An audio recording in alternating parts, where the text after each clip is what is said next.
This is Chrome Music Lab.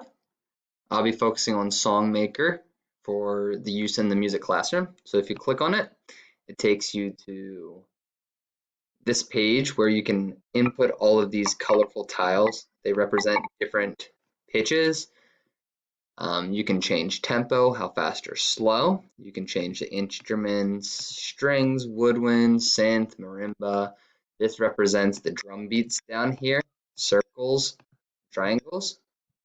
And then you can also go in as well to settings and change how long, like bars, how many measures, how many beats are in a measure, how many beats are those split into, major scale, or if you want pentatonic or chromatic, and where to start as well. And just click the check mark.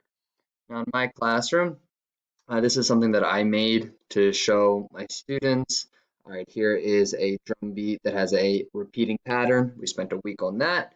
And then if you look everything below this blue line is the bass line, and then everything above that blue line is the melody. So then we spent a week on the bass line and melody.